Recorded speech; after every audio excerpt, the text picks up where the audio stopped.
Welcome to Tales About the Table, where we explore the stories, challenges, and creative chaos of TTRPGs, but mostly D&D.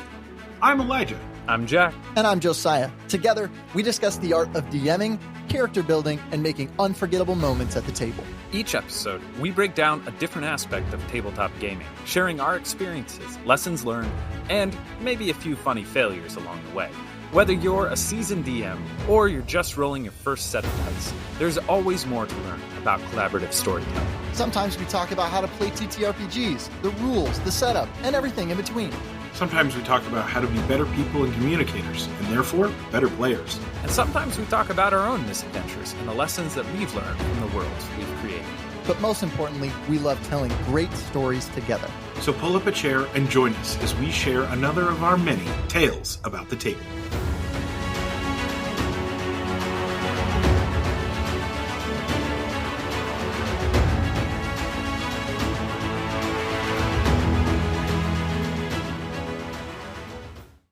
Hello, and welcome to Tales About the Table. I am your host, Elijah, and I am joined, as always, by Jack and Josiah. Today we are going to be talking about what is a Session Zero. Session Zero is probably something that you, if you haven't done in your D&D games, is definitely something that you have heard other people talk about. It is the game before the game. It's defining the outline of what everyone wants to do with this story. And the three of us have a kind of wacky way that we have done some Session Zeros, sometimes to great success, other times to complete flops. But it is really fun for us to look at Session Zero because we really care about our Session Zero. We kind of spend more time planning how we're going to play the game in a lot of ways than we do actually playing up until, the campaign really gets rolling. But those first couple sessions it's like, well, this is like 0 and then 0.5 and then 0.75. I think you guys can agree with that for sure. I think I recall one of our more successful campaigns, Josiah not really figuring out his character until we were quite a ways into it. And sure.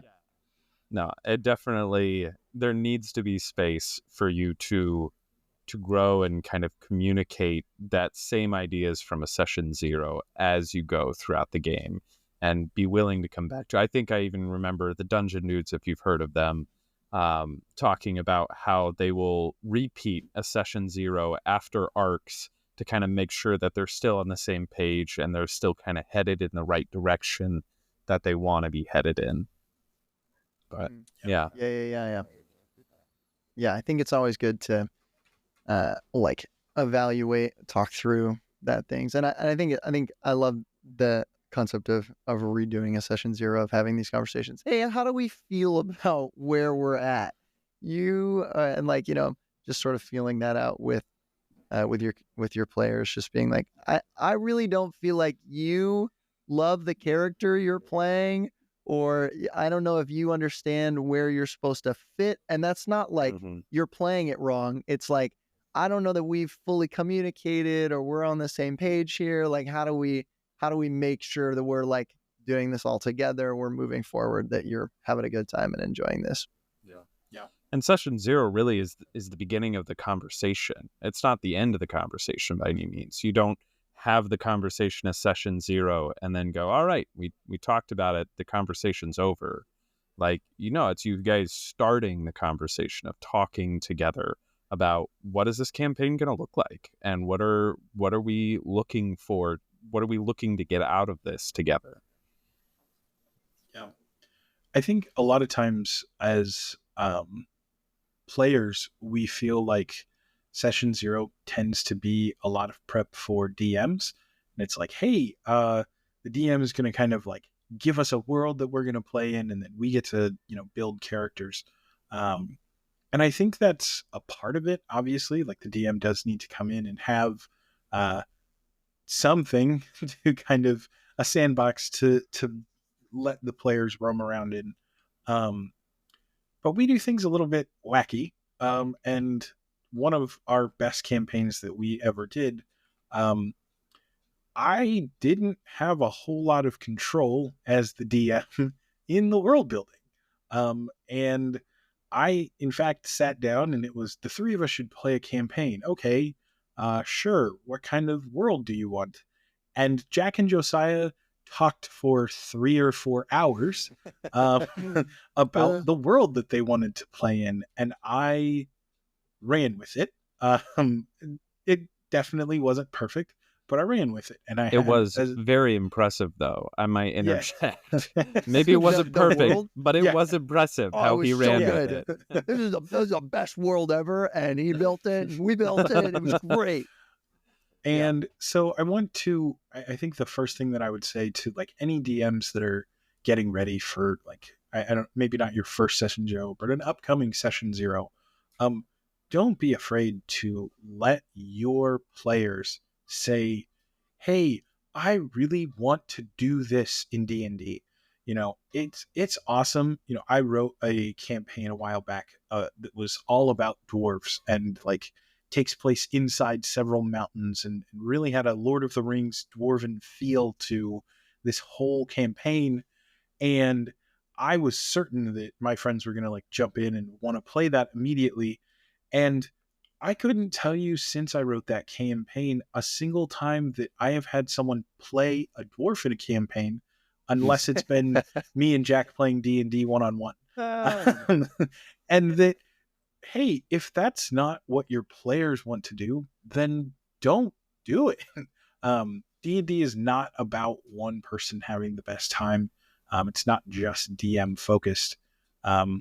And so really being flexible to say, hey, what are you interested in doing? What do you want to play can really help flavor in your world, especially when players come with amazing ideas. Yeah, sure. absolutely. I think really what we're getting at here is that when we talk about a session zero, usually your thought and what people think about is, oh, okay, so we have a campaign and we're going to come in at a session zero and we're going to build our characters. But really what we're talking about is even like meeting before that, for almost like a negative session where because you're more often than not, you're not going to come in with a campaign and then present it to your group, to people and be like, hey, I'm starting this campaign. Do you want to come and play it? More often than not, you have a group of people that want to play D&D and you're trying to figure out like what you're going to play with. Right. And so this like sort of negative session, or whatever you want to call it, is like meeting with them and saying, hey, like, let's play D&D or let's play a tabletop RPG, and let's figure out how we're going to do this. And it's like, what do you want from this campaign? What gets you excited about D&D? What things are fun about this? Why do you play this game in the first place? Do you see it more like a game? Do you see it more like a way to tell stories? Do you see it as just like a way to have fun with some of your friends who are also super nerdy and geeky, right? Like what is the reason that you're playing D&D, and how can we incorporate that? How can we like make that all come together and like build this broad campaign, this experience where we're all working together to create a story, to have fun, to kill monsters, you know, whatever it is. Yeah. And I mean, if we're being honest, two of the bigger things that I hear people complain about when it comes to D&D is you have things like, oh man, these characters, you know, don't care about my world. The players don't care about my world. They have these characters that like don't fit in my world. I you know, let's take Elijah's example. He built this dwarven campaign and his players show up and they built an elf and a halfling. And he's like, I want to play a dwarven campaign. And well, yeah, but I'm playing my elf and he's playing his halfling.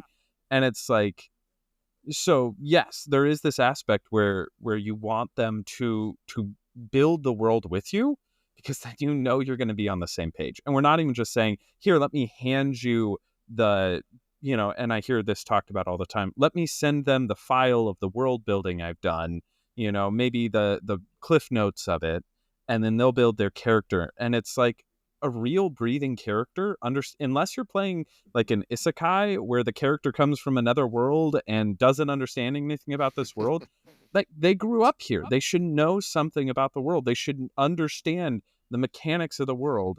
And there's almost this place where it's like, no, like I'll just introduce them to generic fantasy world, and any new stuff I have, they'll have to discover along the way, even though they've been living in this world. They should understand a decent amount about it.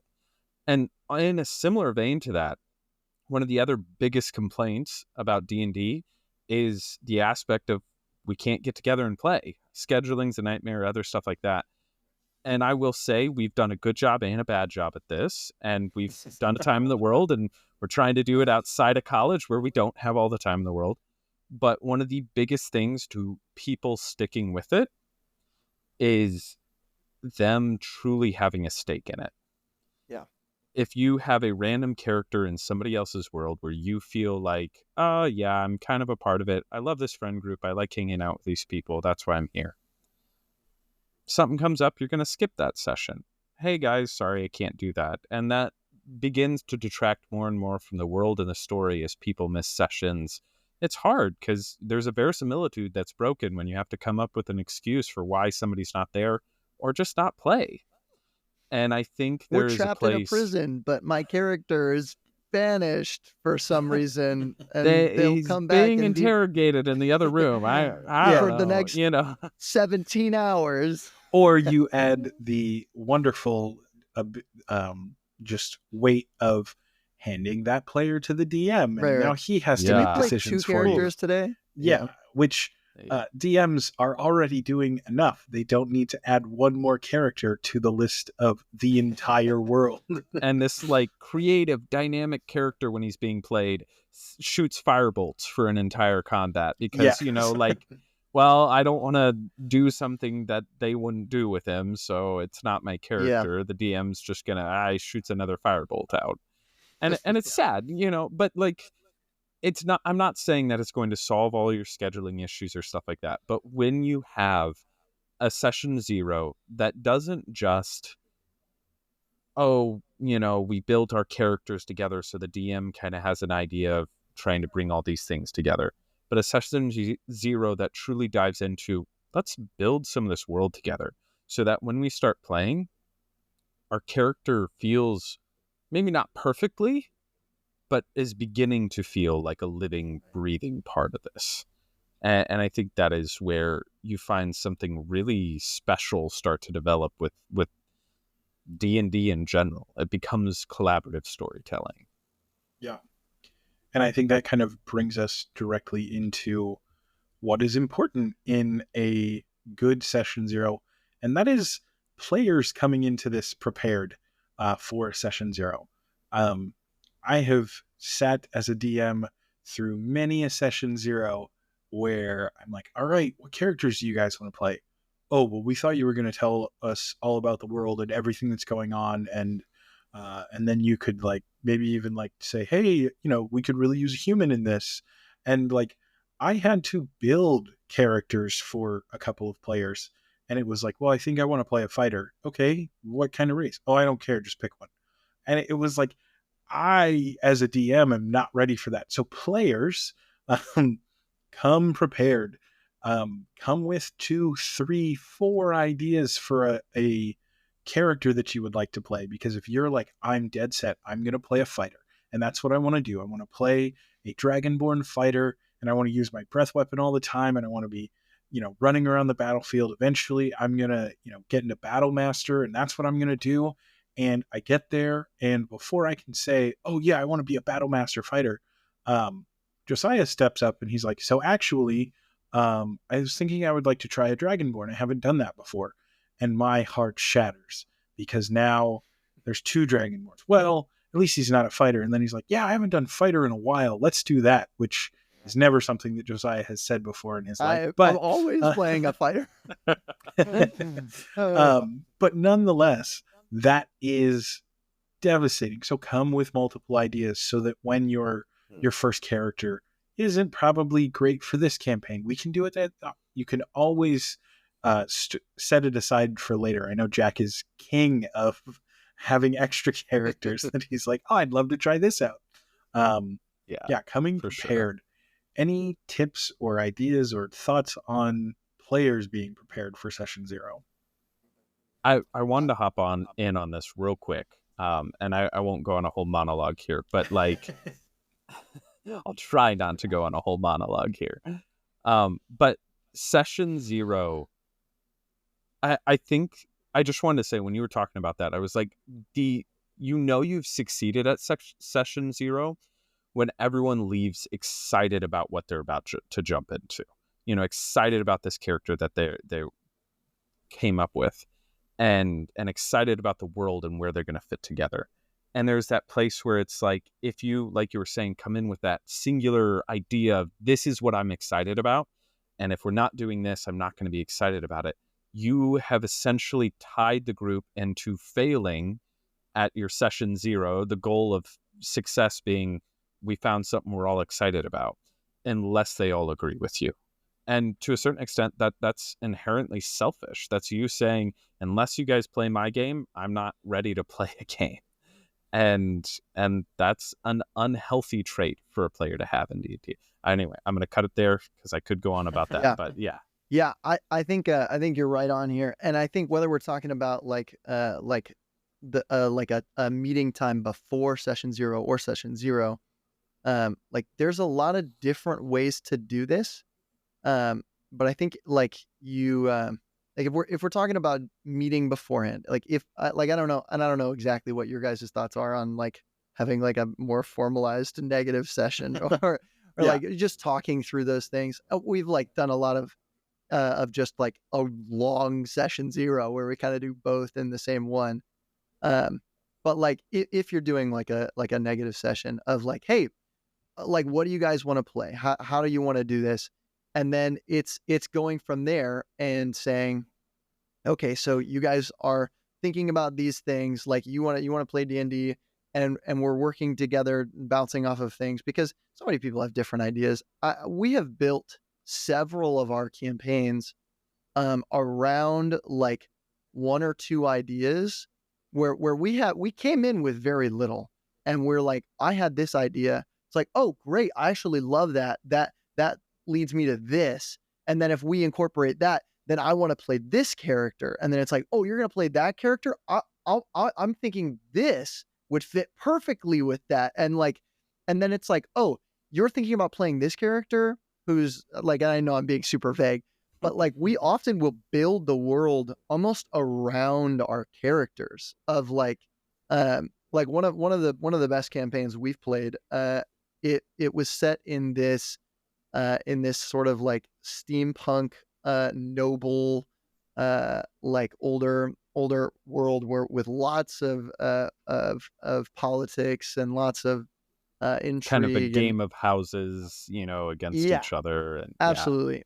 And but all of that started, we literally weren't sure what we wanted to do, so we rolled up random characters. We literally got on like number generators and like just picked random traits for these characters, and it was like, oh wow, Jack, I think you were like, you rolled up a character that had noble origin, had something to do with family, and like what had I can't a remember. Dark secret that would ruin my family if it came to light. And then I was supposed to be in love with somebody that I couldn't, be with, essentially. And I was like, boom, that's my dark secret. This random generator came together, and I was like, all right, I'm a part of a noble family. And so this is going to be a big part of our character, my character. And then, like, you can go on from there. But Josiah was able to like start building on that, and that started the ball rolling of what it created this world like immediately of like, oh, okay, so he's from noble family, so this world has noble families, so we got to figure out how that's going to work. And then it was like there's different pieces there, and it was like he's a part of a family, so it's a family of nobles, and it's like has this sort of like different interaction there. And then I was interested, I think I was rolling up stuff as well, but I ended up rolling into or liking the idea of being a gunslinger, of doing this sort of like this like fighter who uses mostly pistols. And in a D&D session, or like in a D&D setting that's not super common, so we were like, how can we adjust this setting? And it was like, oh, well, steampunk would work great with that, like to do this sort of steampunk setting. And so as these things sort of coalesced into each other, we created this like sort of steampunk world with all of these nobles and all of these things. And then it was like, okay, well, let's build off of that. And then we opened up a map generator and just like created a continent that had countries and had cities. And then it was like, oh, this is going to be the core city. And we went from there, and it was like, oh, okay, so now we have a core city where you're from, and there's nobles in this city, and some of the other royal families, they'll be living in other cities, and this city would be broken up in this way, and this all is steampunk, and so these houses would be set up in this way, and this is the And architecture. I, as a DM, am writing furiously because I have none of this planned at all. And so my players are like, and oh, this would be so much awesome. of this too. And so I am, coming up with my own ideas that I am then keeping hidden from some of the players as they are, as Jack and Josiah are bouncing off these ideas. And I remember... And you're incorporating things too. Like, you're coming up with I ideas. know that I added a few of some of those ideas, but I remember especially about that, just sitting there and being like, I can't put all of this into a world on my own. And like, I would have never come up with such a cool world that fit both of the characters that were in the campaign. And I think that is super hard for players and DMs alike to do, is to, okay, I as a player want to come in and I want to play an individual role. And I want to be, oftentimes for me, I want to be the classic hero that comes in and does good and protects the innocent and is, your lawful good paladin character sort of characters. Those are super fun to me. And finding morality in these stories. But that isn't creating worlds for only those sorts of characters. Gets bland and dull very, very fast because they all look the same and they all sound the same. And so coming in and hearing your players say, I want to try this, really helps kind of build into a world that felt real, and really had a lot more depth to it, because the players, you guys have said many times that you felt like you were in the world. It wasn't just we have characters and we play D&D. It was, no, this is a real world with so many connections at one point that I had to make a 25-page document of all of the characters that existed in the world. Oh man. And I started writing out like siblings. Yeah. And I started writing out, how does this person feel about the players? How does this person react to them? Because if I had to just, run those in my head, I would have lost track, and Jack would have come up and been like, hey, it's my sister. It's so good to see you. And I would have been like, we saw each other 2 days ago. Oh, nope, that's wrong person. And that, keeping track of that and really helping to, hey, it was really important. I knew from as Jack continued to talk about and build out his character, how important his relationships were with his family and how delicate the balance ended up being as the campaign went on. It was important for me as a DM to say, yeah, I need to know who each of these people are and how they'll react to Jack. And that was at one point in kind of the middle of that campaign. We took a break. We kind of did a session 0 almost out of that. And we said, all right, this is this sibling. What do you want your relationship to be? And I had Jack tell me a story about his relationship with each of his siblings. We could probably do a whole episode on Yeah. the world building that happened when your DM sits you down and he says, just improv, come up with a story Yeah. that makes sense with the character you've been playing for this character, so I can get a dynamic of what your guys' relationship Absolutely. looks like. Yeah, And totally then second says, that. all right, now go through this one too. All right, now go through this one too.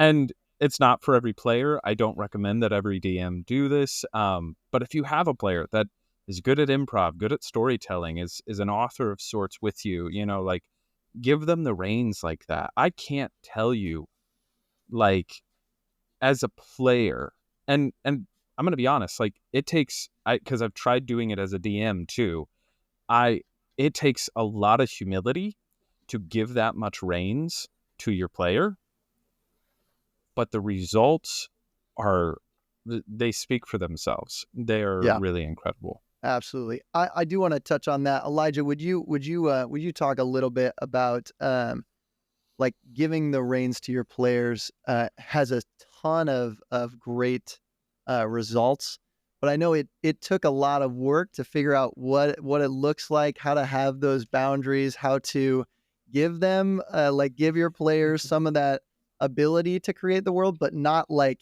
hey, I still have to run this game. You can't run the world. You can't say, oh, because we've all had players where the player walks in and be like, yeah, and I call my friend. I know the king, and he's gonna give us money. And it's like, well, come on, buddy. That's not. You can't That's just so create great. the world. How do you? Yeah. How did you balance that? How did you start maybe giving them reins and then take it over as you sort of run the gameplay? And like, how do you keep that in balance? For the specific campaign, staying with the steampunk campaign set in the world of Tatamathia, I fought against Jack and Josiah running a little bit with the world. At first I was very much like, oh, this is great. And we got to the end of that first night and I was like, surely they're done. Like, we have a world and now I can go back to my dorm and write out this great campaign and everything's going to be wonderful. And then we came back and the next night, because we were in college and we had nothing better to do, and we played D&D, I would say pretty much every night once we started that campaign for like 2 weeks. If not multiple times a day. We played all the time. Somehow we all graduated, but one of the, don't ask me how. But coming back into the next session, which should be session 1, I remember immediately Jack was like, well, I feel like I should know this, and that sentence reverberated in my head 1,000 times over, because Jack would say it and Josiah would say it, and it was like, yes, one of the biggest problems in giving your players some reign and some control and some freedom to build the world and to say, hey, I'm a core part of this world, is if they live in the world, they should know a decent number of things about how the world works and about how to get around and what is the fastest way, what is the cheapest way, what part of town do I tend to go to? And as a DM, I think one of the hardest things for me was realizing that session 0 didn't end necessarily after that first meeting of like, hey, this is what we're going to do. Awesome, we have a campaign. But to continue to allow my players to still stay invested in the world and to stay connected, it came to really Jack was, I would say for the next 10, 12, 14, 25 sessions, Jack would continue to, ask for little things. And it never was unreasonable, but it got really frustrating as a DM. Because I was like, okay, just go on a quest, like go into a magical cave and find an artifact. He's like, yeah, but I'm a noble and I really care about how my clothes look. And I don't really think that I would do that. And it's like, okay, well, stop talking to people all the time and thinking that you should know everything. And he's like, but I should. My dad would have raised me this way. And I had to grapple with the fact that he was right. The way that I had talked about his character, his father's character, that was accurate. And it was frustrating. And we definitely had some ups and downs through that, not just playing D&D, but even a little bit as friends. And I think that developed into one of the hardest conversations that I've had in my adult life, with the three of us, in which I was like, I feel like we continued, and we kind of navigated past the point where it was like, oh, this is really frustrating.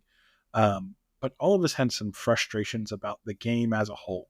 And so we kind of reassessed about a year into this campaign, which is crazy to say. A long time. And not just, to keep in mind, not a year of, oh yeah, we played 4 hours a week, once a week. Or we played once a month. Like a year into a campaign in which I can honestly say I played that campaign equivalent to working a full-time job during my senior year of college. We put in so many hours. Yeah. And it was insanity.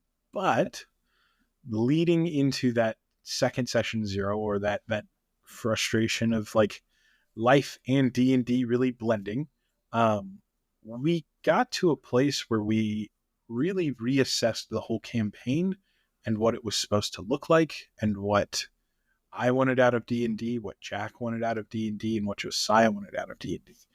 And that has become now a standard of like what we talk about in our first session 0, so that I know, hey, Josiah is extremely busy right now. He would really not like to do a super crazy, heavy political intrigue campaign while he is also managing a 40+ hour a week job and going to several extracurricular activities every single week. In the time that in the limited time he has, he doesn't want to spend 2 hours remembering, wait, who's the king of this nation again? And why do they want to kill us? No, he would like to go into character. Let me get back into character. Let me read 3 paragraphs of this speech that I said 2 months ago, so I can hello. Read letters. I think those player expectations are so real, because what Josiah expects out of a campaign, if I don't deliver as a DM, or if I expect something out of a campaign as a player and my DM doesn't deliver it for me, that can be very hurtful. That can be very jarring. And it makes you not want to show up for D&D, not want to play an extra hour tonight because I'm not invested in this story. And that can be very difficult. And so I want to add on to that. Yeah, go for it. Oh, sorry. No, go for it. Yeah. I want to add on to that like, specifically, the longer, this is a slightly different style of D&D than you're going to hear out there. This is not the only style to play, but this really collaborative storytelling where you involve your players in building the world, it's a different type of D&D. And I think it's a wonderful type of D&D. I think that it leads to evoking emotions from your players and from the DM that you don't typically get to in a D&D game. That being said, partly because it is so evocative, there is a place where it caused more emotions to be felt and to be on the table when we're telling these deep and hard stories that like really dive into characters who are invested in the world and have NPCs they care about and caring about each other and becoming more and more a part of this. And there's this somewhat grasp of control at times. I remember there were even times where it was like, I remember me and Josiah as players specifically saying at one point, like, Josiah had this NPC he cared about, and the NPC was in danger, and Josiah's like, I don't know if I want to play right now. It's like hitting that point in a book where it's like, no, the author could really kill this character, and there would be no problem with that. And I don't know if I want to read that. I don't know if I want to see what happens here, you know? I was genuinely frustrated. I was like, can the story not go poorly? And it's like, not because I was upset that like the story wasn't, that the game wasn't doing what I wanted, but because I cared so deeply about the characters that I was like, can I have a happy ending for once for these characters that I care about? And it's like, well, that's not, happy endings aren't really how a game and like D&D this works. has chance involved, and so there is never a guarantee. The DM can't even say, I'll make it happen, unless they start, you know, I'll say cheating, but it is what it is. Fudging the dice, you know, like, they can't guarantee stuff. And that's part of the beauty of this story, it has these beats that hit different than any other media that you're going to come across. So that being said, to tie this into session 0, we also are kind of talking about a re-session 0 that came back up. And that is important, especially when you build these characters and get into these stories and have this deep flowing thing. Like, you're going to have emotions.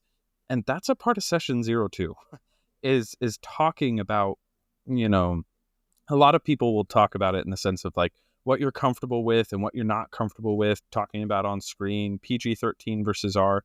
But there also is a place of like emotional investment and where, you know, when things happen to these characters, like being able to take a step back and talk about like, man, this hurts. I'm hurting. I'm scared to read farther in this story, to play farther in this game, you know, like this is a lot. And that often when you see those signs, that is the signal for, we need to step back and talk about the game and have a meta conversation and do another session 0 where we look at our expectations, our desires for what we're getting out of this, and how can we all together enjoy this game, and how can we all together have this incredible experience that we're going to remember for the rest of our lives.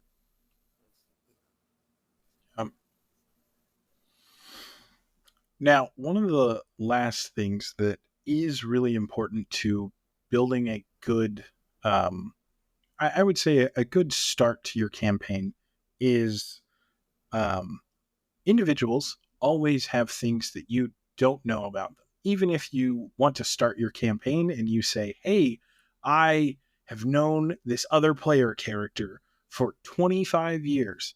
That's so awesome. They're playing an elf. That is not really any amount of time to them. And so a lot of times players like to have secrets from the party. And player secrets are kind of hard to create and to talk to the DM about in the middle of a session 0, in which you say, hey, so no one else knows about this, as you look around the table and everyone then turns to you and looks and watches. I think Jack and Josiah have done really well at having some pretty cool player secrets. And they sometimes kept player secrets from each other as characters, not as players. But what are some of the ways that you guys have utilized having a player secret, or wished that you had done something different with player secrets? Yeah, I think there's a lot to be said about it. I think the like core of what you're saying, and I think the only way to have these is to be intentional about doing one-on-one conversations with your party members during those early sessions, right? Of like during your session 0, of even at the beginning, like even before the negative sessions, of having these conversations of like, hey, even just text conversations of like, hey, are there things about your character that you can tell me as a DM, or like, do you have questions? Like having some of those conversations before or privately are super helpful for building characters individually. And I think building secrets as well are definitely like, you have to be able to have those individual conversations. And I think really the biggest the biggest thing that is helpful with some of those secrets is one of the things that I have found is you kind of need, you almost kind of like, I go back and forth, but for me, it's helpful to have an outlet for that secret to come out, or like a specific way that that's going to be shared eventually, or a reason for that to be important. Because I can have 100 secrets, and if they're just like things that I tell people whenever I feel like I want to get closer to them, I mean, that's fine. And that could be super beneficial as well, of like, hey, you are important to me, so I'm going to share this secret with you. And if that's a way for me to build a better connection with another character, great. But that is very different from like, hey, like I secretly am a vampire, and during the full moon I become a vampire. You know, and you manage to, like, that has immediate implications. Everything in the story is gonna change that. We're playing a campaign right now where one of our main characters has like a sort of bloodlust to it, and like it's like this innate thing where they have to very much keep themselves in check, and if they don't, they're gonna like fly off the handle, and they're gonna lash out in violence. And it's like this very intentional, like, you have to, that's gonna affect everything that you do, and that's not something that you're going around telling people. That might not necessarily be something that you want to explore with everybody else right at the beginning. And I think when that comes out, if you have characters, if you have players that really care about character growth and the way that people interact, there's this really cool opportunity where your characters are able to grapple with, well, how do I deal with this secret that you just shared with me? Because this is something that you didn't tell me. This is something you've been hiding.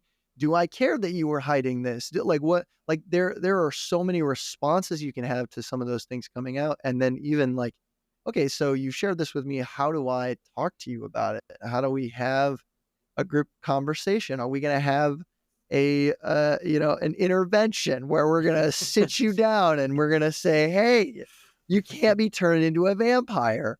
How do we stop that?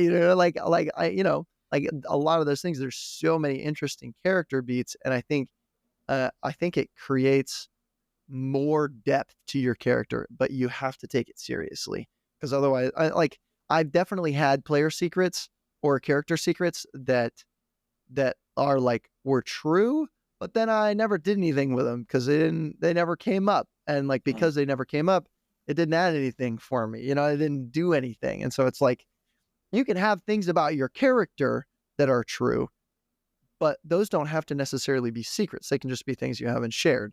When we're talking about secrets, we're talking about like impactful things that like will make a difference, will do something when they come out, or that you have to actively hide. I think. I don't know. I ramble on about that, but yeah. I want to share a story. So some of my experience coming to D&D, I found the Baldur's Gate games, Baldur's Gate 1 and 2, when I was a kid. I was like 8 years old, and I started playing them. And then I found this whole community online, and I wanted to play D&D for literally years before I ever got the chance to play. I watched so many of those videos online that are like, this D&D story, and, some of them were like the toxic DM or toxic player, but some of them were like, this incredible story played out at our table, and I just wanted to share it. And so many of those stories you find on Reddit and you find on YouTube are centered around this, like, the character had this big reveal. I remember there was a story about there was this lizard folk who had a really high intelligence because he'd kind of been experimented on. And then as the campaign unfolded, it turns out he's the serial killer, and none of the other players knew at the table, but then they end up figuring it out as they went along.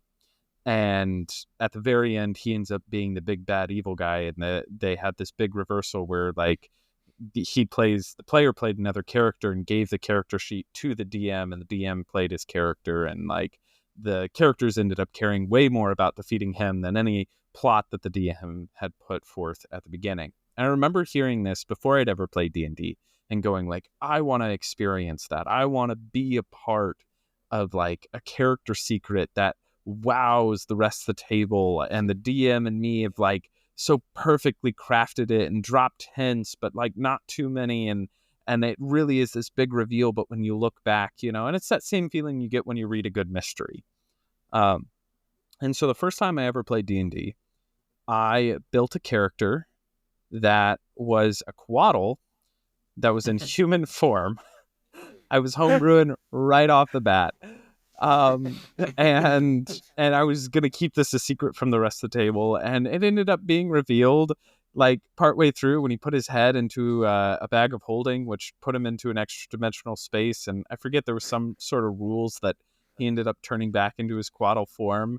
And the rest of the table just had no idea what was going on. They're like, okay. And I'm like trying to like play this whole thing. And they're like, okay. And then just like, we keep playing D&D, and he ended up being a fantastic character. Everyone loved him. But like, there was this place where it was like the secret that I'd like felt so excited about like keeping from the table, and the big reveal that I'm not actually human, I'm a Quaddle, ended up being this like, all right, cool, good for you. Exactly. And I think there was a part of that where, I mean, first of all the players there were pretty young D&D players. Like, we didn't have a lot of experience. We didn't really understand that, that system as much at that point. But I think there also was a part of it where it was like, we didn't understand, and this is what Josiah was really doing a good job of saying, the purpose of the secret. And I think when you understand the purpose of a secret, and that is what Session Zero is for, that is why we're talking about this right now. When you understand the purpose of the secret, you understand how to implement it into your game. When you understand, like, oh, the purpose of this secret is for, sessions down the line, this character to become, have this moment where they could become good or evil, like in the end. And that's like the purpose of this secret. That's something you're going to want to be talking with your DM about. And depending on your players, you may be wanting to talk to your other players about. If the purpose of your secret is, I think that this is going to really bring the other players into a better understanding of who this character is supposed to be, or bring the other players and kind of bring us as a group closer together in the sharing of the secret, that is something that you maybe do want to keep from the other players because you want it to be that reveal, but it's also something that's going to come up pretty early in the campaign, and you're going to want to share it with your DM. And it's like, there are different protocols depending on what you're trying to do with your secret. And that's why Session Zero is important. There are times to tell everyone at the table your secret, and the characters just don't know. There are times to tell the DM at your table. There's a campaign, and this is kind of funny because one of the people on this call doesn't actually know this secret yet, because we kind of ended the campaign but didn't quite, and weren't sure if we were going to go back to it. So I'm not actually going to tell the whole story. But I was DMing for a campaign, and one of the players came to me and said, hey, I have this idea for a secret. I think it'd be really cool. And this is the last thing I kind of want to tie into this, but there is a place where, as a DM, the amount of text messages I had to send to that character was a lot. And especially when you're playing in a smaller group, you have to realize this is a social game. You being on your phone and texting another player at the table is going to hurt if it's not dealt with well. And again, that is why you have Session Zeros, and that's why you have a social contract going into these games. Because it teaches you, hey, not a physical social contract. Yeah, you don't actually sign it. It's a metaphorical we one. do. We write up a social. Lawyers. No. I have not seen it, so it just must be in the terms and services. Yeah. No, it's implied after you start rolling stats. Yeah, exactly. No, but just player secrets are so cool, but they need to be. You need to have a clear goal with them, and you need to have an understanding of the people you're playing with. And that should dictate what you do with these secrets. And that needs to be done at a Session Zero if you can. Yeah, absolutely. There are so many things about Session Zero that we love. and oftentimes do differently than a lot of other DMs. So this doesn't mean that we have all the answers. We rarely do.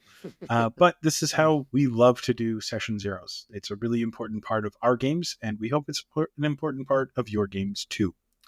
Thank you for joining us for Tales About the Table. This has been a fun examination of what your Session Zeros can look like in your games.